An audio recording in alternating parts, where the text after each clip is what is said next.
नमस्कार दोस्तों, मैं कृष्ण शर्मा आपका स्वागत करता हूं हमारे YouTube platform PSC by DC sir पर।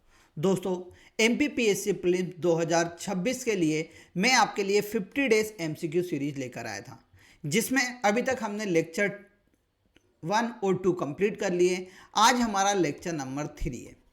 अब यहाँ पर आप सभी को समझ में आ रहा होगा कि प्रश्न कितना डीप में पूछा जाने लगा है और किस प्रकार के फैक्ट आपके एग्जाम में पूछे जाते हैं। आप सभी को बहुत अच्छे से समझ में आ रहा होगा।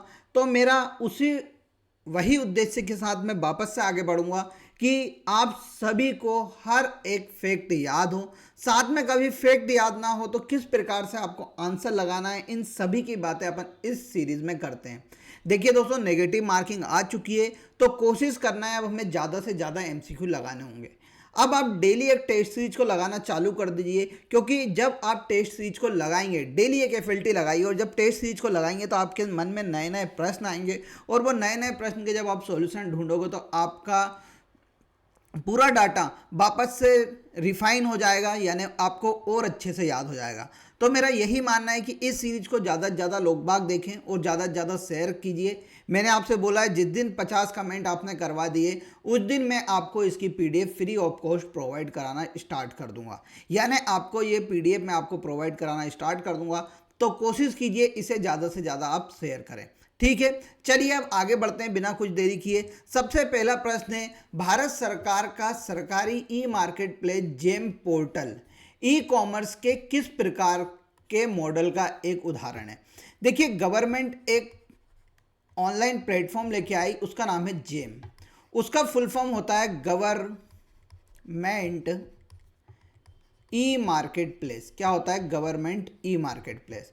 यानी गवर्नमेंट ने अपना ऑनलाइन कोई भी सामान खरीदने के लिए एक मार्केट तैयार कर दिया है। ई मतलब होता है इंटरनेट पर एक जो बाजार होता है उसे क्या बोला जाता है?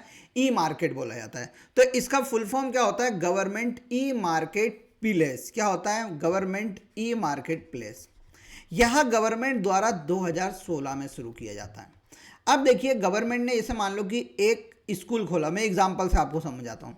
एक स्कूल खोला, अब स्कूल के लिए उसे बेंच की ज़रूरत है। किसकी ज़रूरत है? बेंच की ज़रूरत है।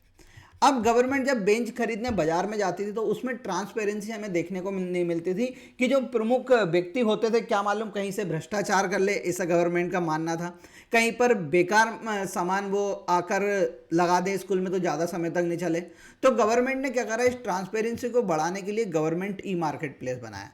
उसने बोला कि जितने भी प्राइवेट वेंडर्स हैं, यानी जो अपना बिजनेस चलाते हैं, वो सभी क्या कीजिए, इस पर रजिस्टर्ड कर दीजिए। और इस पर जैसे ही आप रजिस्टर्ड करेंगे तो कभी गवर्नमेंट को मान लो बेंच की जरूरत हुई तो इस गवर्नमेंट ई मार्केट प्लेस पर जितने भी वेंडर्स रजिस्टर्ड हैं, गवर्नमेंट उनसे कांटेक्ट करेगी और गवर्नमेंट को जैसा सामान चाहिए जिसके पास अवेलेबल होगा उससे गवर्नमेंट खरीद लेगी। यानी गवर्नमेंट ने क्या बनाया, एक मार्केट बना दिया सामान खरीदने के लिए। उसे गवर्नमेंट ई मार्केट प्लेस कहा गया। 2016 में इसे खोला गया था, ठीक है। 2016 में इसे ओपन किया गया था। अब यहां पर देखिए किस प्रकार का मार्केट हो रहा है। तो देखिए यहां पर बिजनेसमैन लगे हुए हैं, ठीक है, यानी व्यवसाय खुला हुआ है। बिजनेस से कौन खरीद रही है? गवर्नमेंट खरीद रही है। तो ये मार्केट कैसे होगा? बिजनेस से गवर्नमेंट की तरफ जा रहा है, यानी व्यवसाय से गवर्नमेंट, B2G प्रकार का ये क्या हो गया? ऑनलाइन प्लेटफॉर्म हो गया। यानी बिजनेसमैन से गवर्नमेंट खरीद रही है तो B2G आ जाता है। तो इसका राइट आंसर क्या हो जाता है? B2G। आप सभी को समझ में आ गया होगा। देखिए, आपने एक शब्द सुन रखा होगा, प्रिक्योरमेंट। प्रिक्योरमेंट आपने एक शब्द समझ रखा होगा जिसे खरीद प्रक्रिया बोलते हैं, जिसके द्वारा किसी संस्था या सरकार द्वारा वस्तु और सेवाओं को खरीदने की यह प्रक्रिया होती है। वहाँ भी जेम का एक भाग होता है, ठीक है। आगे बात समझ में। जब बिजनेस टू बिजनेस बिजनेस होता है, जैसे प्राइवेट से प्राइवेट कर लिया तो B2B में आता है। C2C जैसे कस्टमर हूँ मैं और कस्टमर को बेच रहा हूँ तो वो C2C में आता है। C2B तो यहाँ पर जैसे कंज्यूमर हूँ, मैं हूँ उपभोक्ता, मैं कुछ सामान बेचना चाहता हूँ, कोई बिजनेसमैन ने खरीद लिया तो वो B2G में, C2B में आ जाता है। B2G यानी बिजनेस टू गवर्नमेंट। तो यहाँ पर गवर्नमेंट ई मार्केट प्लेस से बार बार प्रश्न पूछे जाते हैं, तो आपको इसके लिए तैयार रहना है। अब आगे आइए, ई कॉमर्स और ई गवर्नमेंट में निम्नलिखित में से कौन सा अंतर सही नहीं है? क्या पूछा है? अंतर सही नहीं है। यहां पर ई कॉमर्स और ई मार्केट, ई गवर्नेंस में क्या दे रखा है? अंतर दे रखा है। अब दोनों में पूछा हुआ है कौन सा अंतर सही नहीं है। क्या पूछा गया है? कौन सा अंतर सही नहीं है। देखिए सबसे पहले विधान, विधान का मतलब होता है लेजिस्लेशन, लेजिस्लेशन। फिर यहां पर उन्होंने दूसरा दे रखा है लक्ष्य समूह यानी टारगेट ग्रुप, इंग्लिश में लिख रहा हूं आप समझ लीजिएगा। फिर देखिए तीसरा यहां पर निर्णयदाता अधिकारी यानी डिसीजन अथॉरिटी क्या है। फिर चौथा इन्होंने दे रखा है सेवाएं यानी सर्विसेज। अब देखिए लेजिस्लेचर यानी कौन इसके ऊपर नियम कानून बनाता है, तो यहां पर बोला गया है कि ई कॉमर्स स्वतंत्र रूप से अपने वो बना सकता है। और यहां पर बोला गया है देखिए विधान यानी लेजिस्लेचर, इनका कंट्रोल तो देखिए स्वतंत्रता पूर्वक ई कॉमर्स से हम क्या कर सकते हैं, बिजनेस कर सकते हैं। वहीं पर ई गवर्नेंस में क्या होता है, लॉस और रेगुलेशन होते हैं, तो बिल्कुल सही है, तो ये वाला पॉइंट तो बिल्कुल सही हो जाता है।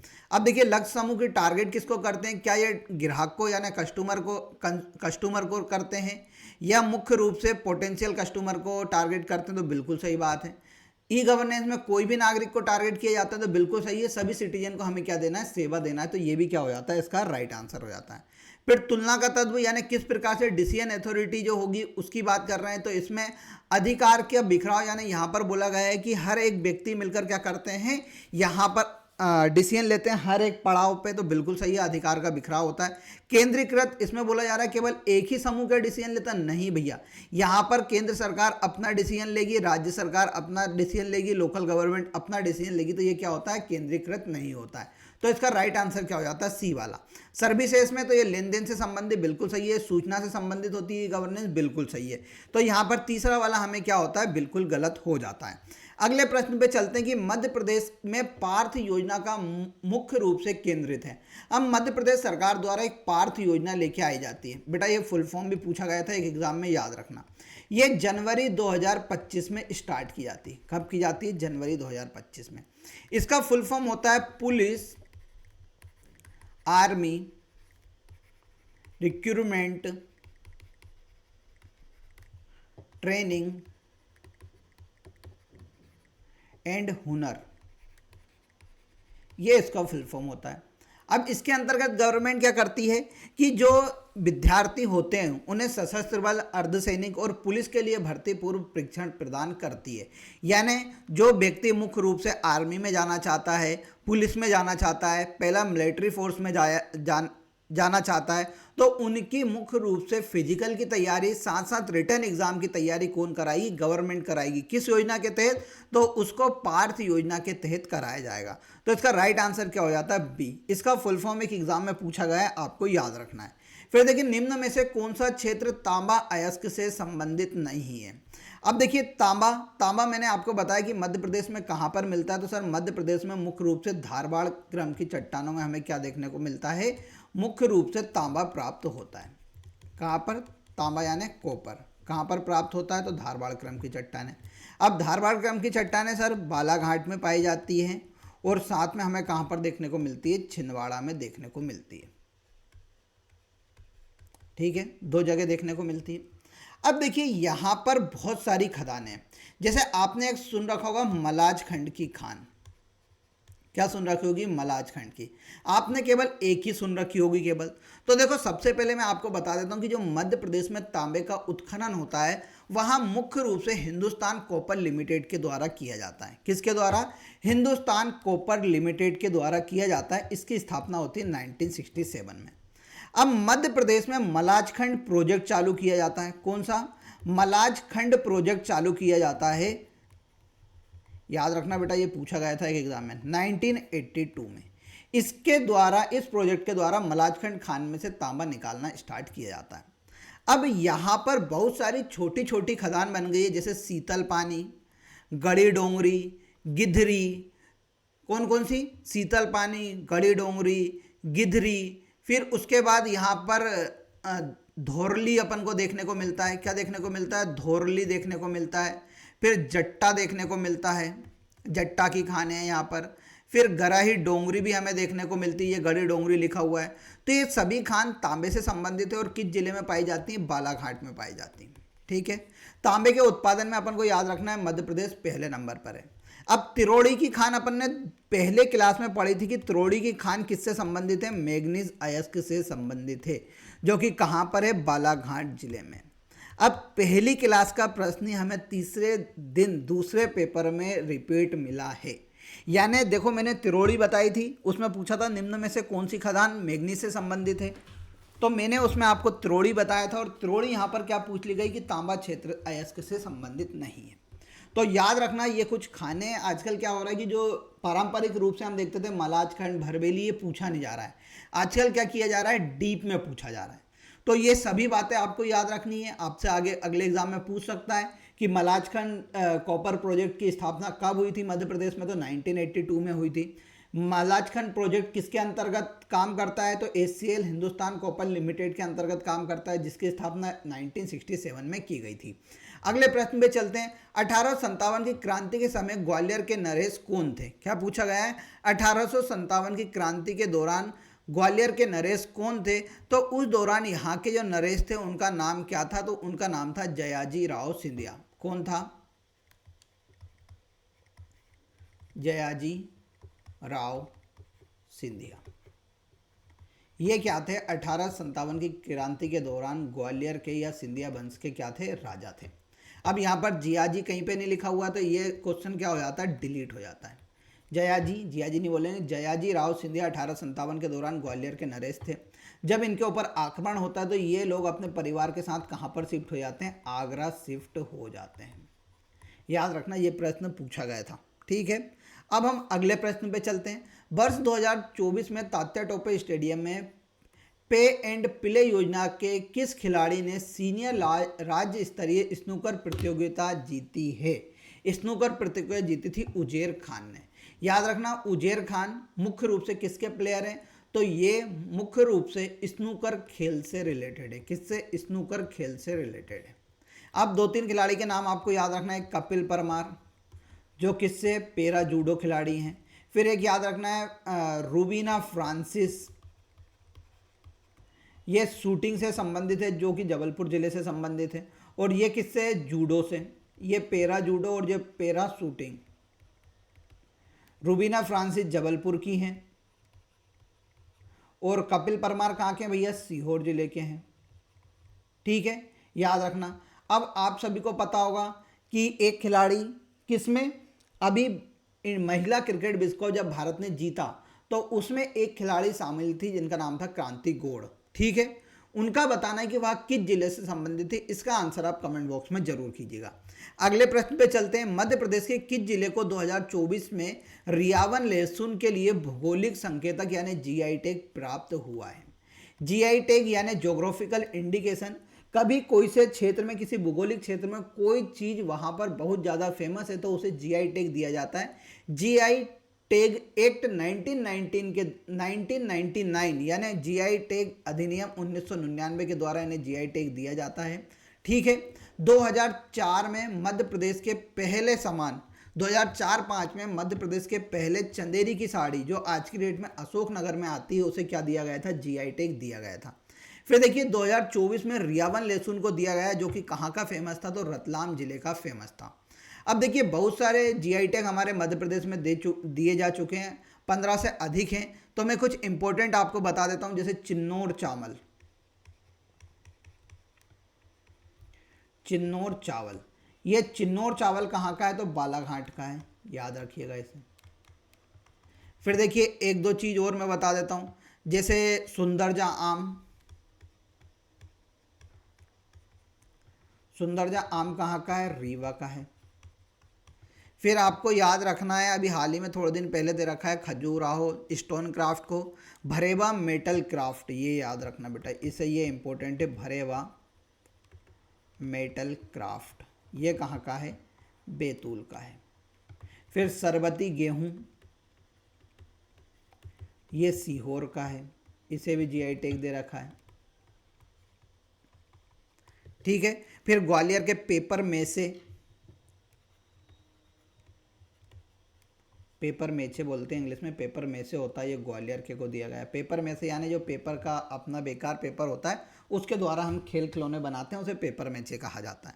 तो ये कुछ जीआई टैग है, इन सभी को आपको याद रखना है। फिर देखिए अगले प्रश्न पे चलते हैं। मध्य प्रदेश के गठन की तिथि क्या है? कल ही मैंने बताया था कि मध्य प्रदेश का गठन 1 नवंबर 1956 को होता है। मध्य प्रदेश के प्रथम मुख्यमंत्री पंडित रविशंकर शुक्ल को बनाया जाता है। और मध्य प्रदेश के प्रथम राज्यपाल कौन होते हैं? हिदायतुल्ला होते हैं, ये भी मैंने बताया था तुम्हें। हिदायतुल्ला होते हैं कि और कौन होते हैं? जल्दी बताओ। मैंने सा से तुम्हें ट्रिक बताई थी। किससे बताई थी? सा से ट्रिक बताई थी।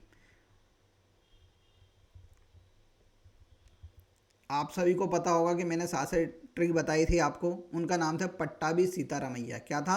पट्टाभी सीतारामैया मध्य प्रदेश के प्रथम राज्यपाल बनते हैं। और हिदायतुल्ला मध्य प्रदेश के प्रथम हाई कोर्ट के मुख्य न्यायाधीश बनाए जाते हैं। ठीक है, तीनों को याद रखना। 1 नवंबर 2000 को मध्य प्रदेश का पुनर्गठन हो जाता है और मध्य प्रदेश के पुनर्गठन के बाद हमारे राज्य से एक नया राज्य बना दिया जाता है जिसका नाम था छत्तीसगढ़। उस दौरान मध्य प्रदेश के मुख्यमंत्री दिग्विजय सिंह थे और राज्यपाल आप सभी को याद है कौन थे? भाई महावीर थे।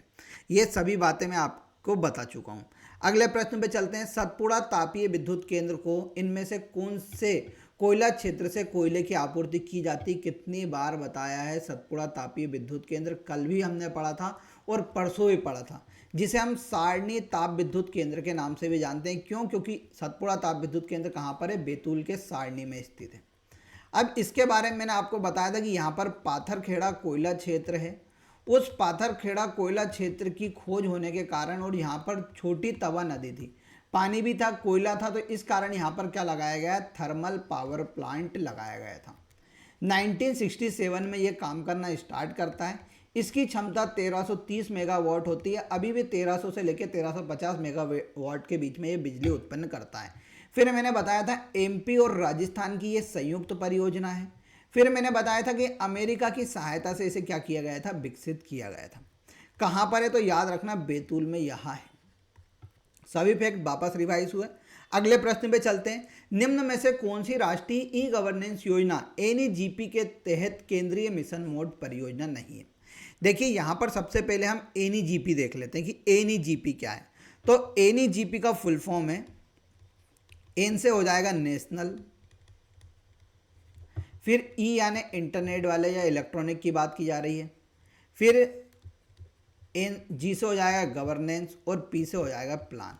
National e governance plan Bharat सरकार द्वारा 2006 में शुरू किया जाता है। इसका मुख्य उद्देश्य होता है ई गवर्नेंस को बढ़ावा देना, यानी ई गवर्नेंस को हमें क्या करना है? प्रमोट करना है। अब गवर्नमेंट ने इसके लिए क्या करती है? स्टार्टिंग में 27 मिशन मोड प्रोजेक्ट लेके आती है। एमएमपी इसका मतलब है मिशन मोड प्रोजेक्ट।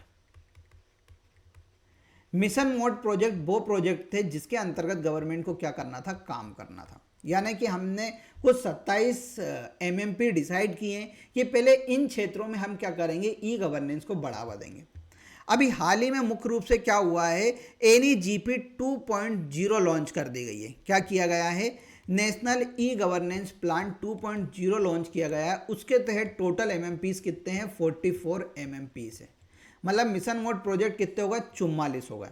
अब इन मिशन मोड प्रोजेक्ट को गवर्नमेंट ने मतलब सरलता के लिए 3 भागों में डिवाइड किया गया। एक था मुख्य रूप से किसके अंतर्गत आने वाला? सेंट्रल गवर्नमेंट जिन मिशन मोड प्रोजेक्ट पे काम करेगी। फिर दूसरा स्टेट गवर्नमेंट के लिए, और तीसरा इंटीग्रेटेड, यानी पहले पे सेंट्रल गवर्नमेंट काम करेगी, दूसरे पे स्टेट, तीसरे पे इंटीग्रेटेड, दोनों मिलकर काम करेगी। सेंट्रल गवर्नमेंट जैसे banking, income tax, passport, corporate affair, insurance, MCA 21, इन सभी के ऊपर कौन काम करेगी? गवर्नमेंट करेगी। MCA 21 का मतलब है कि जो कंपनी है उनका पंजीकरण किया जाएगा और कॉर्पोरेट सेवाएं ऑनलाइन प्रदान की जाएंगी, वो MMPs होता है। तो ये किसके अंतर्गत आता है? केंद्रीय मिशन मोड परियोजना के अंतर्गत आता है। तो यहाँ पर केंद्रीय मिशन मोड प्रोजेक्ट के तहत पूछा गया था, तो MCA 21 हो गया। अब जैसे कि हम बात करेंगे गवर्नमेंट, स्टेट गवर्नमेंट के अंतर्गत, तो लैंड रिकॉर्ड रखना, जमीन का ब्यौरा रखना, ट्रांसपोर्ट मिशन मोड प्रोजेक्ट, वाहन पंजीकरण, ड्राइविंग लाइसेंस, कमर्शियल टैक्सेस, व्यापार कर सेवाएं, म्यूनसिपल ई गवर्नेंस, नगर निगम सेवाएं, ई डिस्ट्रिक्ट जिला स्तर की सेवाएं, ये सभी किसके अंतर्गत रखी गई थी? स्टेट एमएमपीज के तहत। फिर इंटीग्रेटेड में इन्होंने सीएससी कॉमन सर्विस सेंटर की बात करी, इक्विपमेंट सरकारी खरीद प्रक्रिया ऑनलाइन करने को, ई कोर्ट्स प्रोजेक्ट, ये भी इंटीग्रेटेड के अंतर्गत आता है। तो हमें यहाँ पर क्या याद रखना था? यहाँ पर पूछा था केंद्रीय मिशन मोड प्रोजेक्ट, तो ये MCA 21 के अंतर्गत शामिल किया गया था। बेटा ये सभी बात याद रखना है कि NEGP 2.0 में टोटल MMPs कितने हैं, कितने टोटल MMPs कितने हैं, ये मैंने आपको बता दिया है। ठीक है, कितने हैं? 24। और 2006 में अब लॉन्च की गई थी, उसमें कितने थे? तो उसमें मुख्य रूप से 27 थे। NEGP 2.0 आपको याद रखना है कब लॉन्च किया गया है? मार्च 2015 में। 2006 में NEGP लॉन्च किया गया, फिर उसके 9 साल बाद 25 मार्च 2015 को NEGP 2.0 प्रोजेक्ट लॉन्च किया गया था, जिसके अंतर्गत कितने हैं? 44 MMP से। और इस मिशन NEGP 2.0 को ई क्रांति के नाम से भी जाना जाता है। किस नाम से जाना जाता है? ई क्रांति के नाम से भी जाना जाता है। कितने सारे मैंने फैक्ट आपको बता दिए, इन सभी को आप अपनी कॉपी में लिख लीजिएगा, क्योंकि यहाँ पर क्या होगा, आपके पेपर में पूछा जाएगा। देखो एक और बात लिख लेना, पहले 27 थे, फिर उसमें 4 और जोड़ दिए गए थे, तो 31 मिशन मोड प्रोजेक्ट हो चुके थे उसमें। 2006 में 27 थे, उसके बाद 9 या 11 में उसमें 4 और जोड़े गए थे, जिसके बाद 31 हो गए थे। फिर NEGP 2.0 आया, उसमें 44 मिशन मोड प्रोजेक्ट को इन्होंने शामिल किया है। अब अगले प्रश्न पे हम चलते हैं। अगले प्रश्न पे है प्रमाणन प्राधिकरण के नियंत्रण CCA की भूमिका क्या है? CCA का मतलब भैया मुख्य रूप से आप ये समझ लो कि controller of certified authority. English में आप पढ़ोगे तो क्या हो जाएगा? Controller of certified authority. लिख दूं क्या? कंट्रोलर ऑफ सर्टिफाइड अथॉरिटी, ये इसका मतलब है। अब देखो इसके अंतर्गत क्या होगा, अब कंट्रोल है, सर्टिफाइड अथॉरिटी है, यानी जो गवर्नमेंट जो भी कर रही है मतलब डिजिटल रूप से, उनको यहाँ पर क्या करना है? उसका प्रबंधन और उसकी निगरानी हमें करना है। तो डिजिटल प्रमाण पत्रों को जारी करना और प्रबंधन की निगरानी करना क्या है? मुख्य रूप से CCA का काम है। अब देखो बेटा ऐसे प्रश्न आपको कहाँ मिलेंगे? तो हमारे द्वारा जो टेस्ट सीरीज चलाई जा रही है वहाँ पर ऐसे प्रश्न आपको मिलेंगे। तो आप यूनिट वाइज या FLT दोनों खरीद लिए, कोई दिक्कत नहीं है। या हमारे द्वारा जो 1000 MCQ की PDF लॉन्च की गई है, आप उसे भी खरीद सकते हैं, जिसके अंतर्गत हमने 5वीं 6वीं 7वीं 8वीं 9वीं 10वीं सभी यूनिट के क्या कर दिए हैं? लॉन्च कर दिए हैं। उसमें आपको 1000 जो प्रश्न मिलेंगे, उसमें इस प्रकार के प्रश्न आपको मिलेंगे जो आपके एग्जाम में बहुत सहायता आपकी करेंगे। अगले प्रश्न पे चलते हैं। निम्नलिखित में से किस नेटवर्क डिवाइस में नेटवर्क पर ले जाए जा रहे डेटा का विश्लेषण करने की उन्नत क्षमता है और यह इसे एक अलग प्रकार के दूसरे नेटवर्क पर भेज सकता है? यानी यहाँ पर बताया गया है कि एक कौन सा नेटवर्क डिवाइस है जो डेटा का एनालिसिस करता है और उसके साथ दूसरे नेटवर्क पर भेजने की क्या होती है? उसमें क्षमता होती है। तो वह किसके अंतर्गत आता है? तो वो आता है राउटर। राउटर मुख्य रूप से क्या करता है? जो डेटा होता है उसका एनालिसिस करता है, साथ में एक नेटवर्क से दूसरे नेटवर्क पर पहुंचाता है। अब देखिए रिपीटर, तो रिपीटर का काम होता है जो वीक सिग्नल्स होते हैं उनको क्या करना है? रीजनरेट करना और उनको क्या करना? स्ट्रॉन्ग नेटवर्क में कन्वर्ट करना, जिससे क्या हो कि नेटवर्क बहुत दूरी तक क्या हो सके? पहुंच सके। तो उसके लिए रिपीटर लगाया जाता है। हब की हम बात करते तो ये एक प्रकार का नेटवर्क डिवाइस है हब, जिसके द्वारा क्या किया जाता है? बेसिक नेटवर्क है जो कंप्यूटर को एक नेटवर्क से जोड़ता है, उसके लिए हब लगाते हैं। फिर स्विच की हम बात करते हैं तो डेटा को सही डिवाइस तक भेजने में किसका इस्तेमाल किया जाता है? स्विच का इस्तेमाल किया जाता है। राउटर का, तो राउटर का एक डेटा से दूसरे डिवाइस तक डेटा भेजने के लिए किसका इस्तेमाल किया जाता है? मुख्य रूप से राउटर का इस्तेमाल किया जाता है। ठीक है, राउटर 2 से अधिक अलग अलग नेटवर्क को जोड़ता है। राउटर क्या करता है बेटा? 2 से अधिक नेटवर्क को क्या करता है? जोड़ता है। ये बात भी याद रखना। अगले प्रश्न पे, राष्ट्रीय खेल पुरस्कार 2023 के अंतर्गत पैरा केनाइन में अर्जुन पुरस्कार से अलंकृत मध्य प्रदेश की खिलाड़ी हैं। तो मध्य प्रदेश की केनाइन खिलाड़ी कौन सा? केनाइन एक गेम होता है जो जल से संबंधित होता है। केनाइन खेल की एक खिलाड़ी थी जिनका नाम था प्राची यादव, उन्हें 2023 में अर्जुन पुरस्कार दिया गया था। 2025 में मध्य प्रदेश के 2 खिलाड़ी, एक कपिल परमार जो सीहोर से संबंधित थे, पैरा जूडो खिलाड़ी थे जिन्होंने जूडो में पहली बार ओलंपिक में कौन सा पदक जीता था? सिल्वर पदक जीता था। फिर रूबीना फ्रांसिस थी, इनने भी कौन सा पदक जीता था, तो इनने भी सिल्वर मेडल जीता था, किस में, शूटिंग में। ये पैरा ओलंपिक में खेलने गए थे और पैरा ओलंपिक में दोनों ने पदक हासिल किया था, तो याद रखना। 14 है, मध्य प्रदेश शासन द्वारा मुख्यमंत्री कल्याणी विवाह सहायता योजना किस वर्ष प्रारंभ की गई थी, तो मध्य प्रदेश सरकार द्वारा यह योजना 2018 में शुरू की गई थी। यहाँ मुख्य रूप से विधवा महिलाओं के लिए थी कि विधवा महिलाओं का पुनर्विवाह के लिए यह योजना शुरू की गई थी। इसमें कभी कोई व्यक्ति उनसे विवाह करता था तो उन्हें सीधे उनके अकाउंट में कितने लाख ट्रांसफर किए जाते थे, 2 लाख रुपए ट्रांसफर किए जाते थे। इसका मुख्य उद्देश्य था विधवा पुनर्विवाह को प्रोत्साहित करना और आर्थिक सहायता करना। ठीक है, याद रखना कितने रूप में, 2 लाख रुपए दिए जाते हैं। अगले प्रश्न, हरसी सिंचाई परियोजना किस नदी पर स्थित है, तो देखिए एक नदी है जिसका नाम है पार्वती। क्या है, पार्वती। अब पार्वती ऐसा भी लिखा जाता है और पार्वती ऐसा भी लिखा जाता है। अब ये निकलती है आष्टा से। आष्टा कहाँ आता है, सीहोर जिले के अंतर्गत आता है। अब ये यहाँ से राजगढ़ जिले से बहती हुई गुना पहुँचती है, गुना के बाद थोड़ी बहुत ग्वालियर, और ग्वालियर के बाद श्योपुर से होने के बाद किस में मिल जाती है, मुख्य रूप से चंबल में मिल जाती है। किस नदी में मिलती है, चंबल में मिल जाती है। अब इसके ऊपर बहुत सारे प्रोजेक्ट चलाए गए कि जैसे ग्वालियर वाला क्षेत्र है, ग्वालियर के डबरा रीजन में इसके ऊपर एक परियोजना बनाई गई जिसका नाम क्या था, हरसी परियोजना। फिर यहाँ पर गुना के निकट इसके ऊपर कृष्ण सागर बांध बनाया गया। कौन सा, कृष्ण सागर परियोजना या कृष्ण सागर बांध, आप समझ लो। अब यहाँ पर सीहोर के निकट राजगढ़ जिले के समीप इसके ऊपर रेसाई परियोजना बनाई जा रही है। कोई सी, रेसाई परियोजना बनाई जा रही है। कहाँ पर बनाई जा रही है, राजगढ़ जिले में बनाई जा रही है। ठीक है, और इसके अंतर्गत अभी आप सभी ने सुन रखा होगा नर्मदा पार्वती लिंक परियोजना भी शुरू की गई थी जो कंप्लीट हो चुकी है लगभग। तो ये पार्वती नदी के ऊपर विभिन्न परियोजना बनी हुई है, इनको याद रखना। एक रेसाई परियोजना है, एक उसके बाद क्या है, हरसी परियोजना है, और फिर उसके बाद कृष्ण सागर बांध भी किसके ऊपर बना हुआ है, पार्वती नदी के ऊपर बना हुआ है। और ये पार्वती नदी किसकी सहायक नदी है, तो चंबल नदी की सहायक नदी है। श्योपुर के बाद जाकर ये श्योपुर में किसमें मिल जाती है, चंबल नदी में मिल जाती है।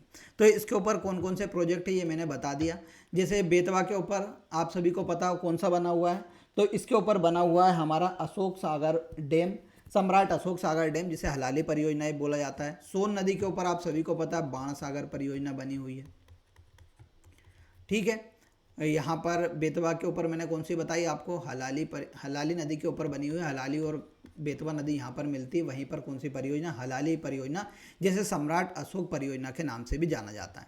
अब भावसा मध्यम सिंचाई परियोजना को लाभान्वित करने वाला मध्य प्रदेश का जिला है, तो भावसा मध्यम सिंचाई परियोजना मुख्य रूप से बुरहानपुर जिले में बनाई गई है। कहाँ पर, बुरहानपुर जिले में। बुरहानपुर जिले में एक नदी है जिसका नाम है अमरावती नदी। कौन सी नदी, अमरावती नदी। इस अमरावती नदी के ऊपर बुरहानपुर जिले में कौन सी परियोजना बनाई गई है, तो भावसा मध्यम सिंचाई परियोजना बनाई गई है। इसका राइट आंसर है सी वाला।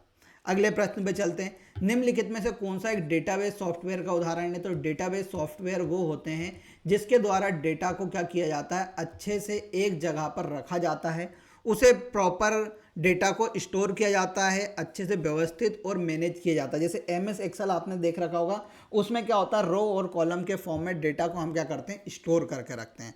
तो MS एक्सेल क्या है, डेटाबेस सॉफ्टवेयर का उदाहरण है। इसके अलावा मुख्य रूप से MySQL भी डेटाबेस सॉफ्टवेयर है। ओरेकल डेटाबेस भी आता है।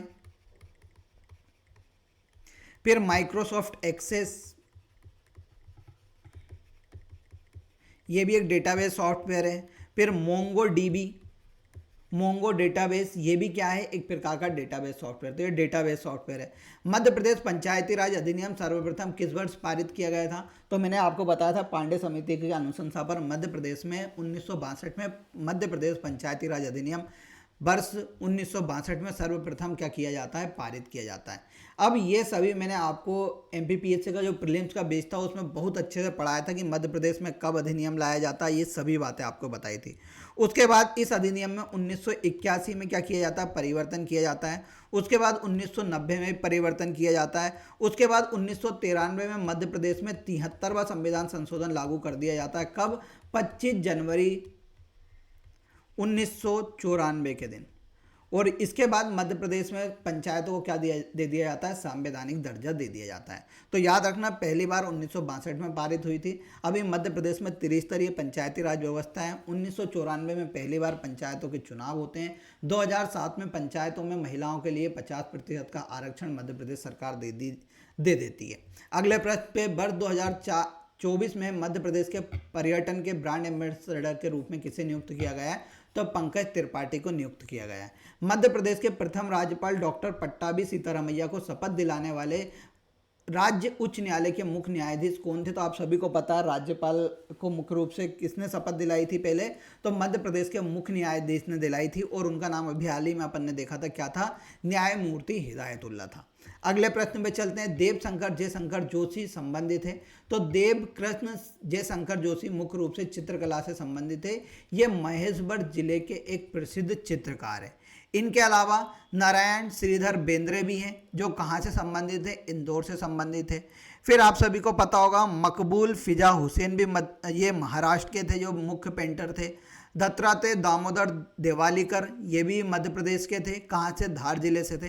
तो मध्य प्रदेश के 3 चित्रकार मैं आपको बता देता हूँ, एक तो दामोदर देवालीकर, फिर नारायण श्रीधर बेंद्रे और देव कृष्णन जयशंकर जोशी, ये सभी क्या हैं, चित्रकार हैं मध्य प्रदेश के। अमरकंटक चोटी किस श्रेणी का भाग है, तो मैंने आपको बताया कि जो हमारी क्या है, सतपुड़ा है, उसे 3 भागों में विभाजित किया गया है। सबसे पूर्वी वाले को बोला जाता है मुख्य रूप से क्या बोलते हैं अपन, मेकाल श्रेणी बोलते हैं, आप सभी को पता होगा। मध्य वाली को महादेव श्रेणी बोलते हैं, और पश्चिम वाली को राज्य पीपला बोलते हैं। अब यहाँ पर अमरकंटक की बात करें तो अमरकंटक मेकाल के अंतर्गत आता है, तो किस पहाड़ी का भाग हो जाएगा ये, तो मेकाल श्रेणी का भाग हो जाएगा। इस अमरकंटक चोटी की हम बात करते तो इसकी ऊंचाई लगभग कितनी है, 1048 से लेकर 1067 मीटर तक बताई जाती है। 1067 हमें अधिकतर जगह मिलती है, परंतु 1048 से लेकर 1067 तक आपको याद रखना है। इसके ऊपर मध्य प्रदेश की सबसे ऊंची चोटी धूपगढ़ हमें प्राप्त होती है महादेव श्रेणी के ऊपर, जिसकी ऊंचाई 1350 मीटर है। यह मध्य प्रदेश की सबसे उच्च चोटी और सतपुड़ा पर्वत श्रृंखला की भी सबसे ऊंची चोटी है, ठीक है, जो किसके अंतर्गत आती है, महादेव श्रेणी। फिर असीरगढ़ की पहाड़ी राज्य पीपला श्रेणी का भाग है, जो असीरगढ़ जिले में बुरहानपुर जिले में मिलता है। इसी के ऊपर असीरगढ़ का किला भी स्थित है। राज्य पीपला श्रेणी, तो ये हमारी जो सतपुड़ा श्रृंखला है उसके पश्चिमी भाग को राज्य पीपला की पहाड़ी के नाम से जाना जाता है। अगले प्रश्न पे, मध्य प्रदेश की किस जनजाति के लोग अपना उद्भव द्रविड़ संतति से मानते हैं, तो वह है बेगा जनजाति। बेगा जनजाति कल भी मैंने आपको बताई थी कि बालाघाट मंडला डिंडोरी वाले क्षेत्र में निवास करती है। इनकी उपजाति मैंने आपको बताई थी नरोतिया, भरोतिया,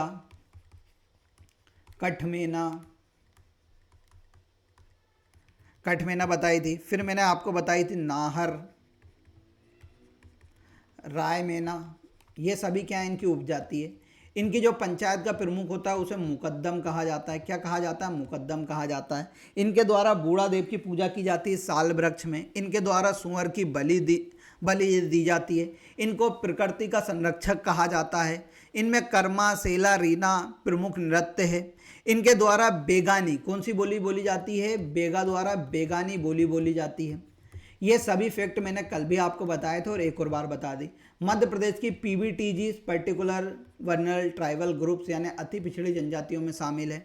मध्य प्रदेश में सर्वाधिक वर्षा इनमें से किसके द्वारा प्राप्त होती है, तो दक्षिण पश्चिम मानसून के द्वारा मध्य प्रदेश में सबसे ज़्यादा वर्षा कराई जाती है। जब मध्य प्रदेश में मानसून आता है तो सबसे पहली बार ये कहाँ पर, बालाघाट में वर्षा कराता है, ठीक है।